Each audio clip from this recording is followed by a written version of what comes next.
दूसरे नंबर पे हम जो है देखते हैं कि जिस्म में जो मेटाबॉलिज्म है, जो खुद तोड़ फोड़ का अमल है, उसके लिए सबसे बेहतर ये है, अगर कोई इस तरह की डिजीज़ है तो प्राइमरी डिजीज़ को कंट्रोल किया जाए। नहीं तो ऐसे अगर इडियोपैथिक है तो उसके लिए दवाई होती है जिसको हम कहते हैं एलोप्यूरिनाल या फिलोक्सिस्टेट, वो एक गोली हम रोजाना टेबलेट मेडिसिन ले सकते हैं इसके लिए हम। और तीसरे नंबर पे है एक्सक्रीशन इन यूरिन, यानी पेशाब में उसका इखराज। तो उसका इखराज ज़्यादा किया जा सकता है, एक तो पानी के ज़्यादा इस्तेमाल की वजह से, दूसरा जो है वो अगर हम पेशाब की जो है तेज़ाबियत कम करें, उसको एल्कलाइज करें दवाई के साथ या खुराक के साथ, तो उससे भी इसकी सॉल्युबिलिटी यानी इसकी हल होने की सलाहियत ज़्यादा हो जाती है और जिस्म में ये इसका इखराज ज़्यादा शुरू हो जाता है।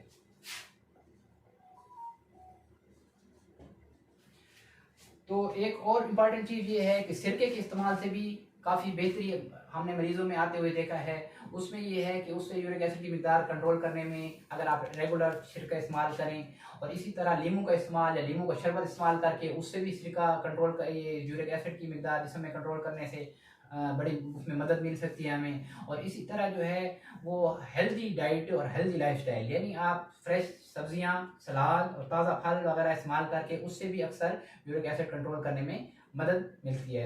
मुरग़न खाने, ज़्यादा फ्राइड फूड, फास्ट फूड, इससे इजतनाब करना चाहिए, हल्की फुल्की डेली वर्जिश करनी चाहिए और पानी का इस्तेमाल इसका हम इसमें ज़्यादा रखें तो इससे भी हमें यूरिक एसिड कंट्रोल करने में मदद मिलेगी।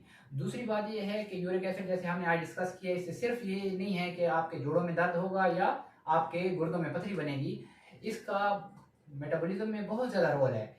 ये जाके आपकी खून के शरियानों में जमा हो जाती है, कैल्सिफिकेशन शुरू हो जाती है और उसकी वजह से बड़ी शदीद किस्म की बीमारियां आपको आर्टेरियोस्क्लेरोसिस और उसकी वजह से हार्ट अटैक, उसकी वजह से आपको सीवीए का अटैक आ सकता है। इसी तरह ये इसकी वजह से शुगर ज़्यादा हो सकता है, ब्लड प्रेशर के अलामात पैदा हो सकते हैं। तो यूरिक एसिड बहुत ही ख़तरनाक चीज़ है और इसको कंट्रोल करने के लिए अपनी तरफ से पूरी कोशिश करनी चाहिए।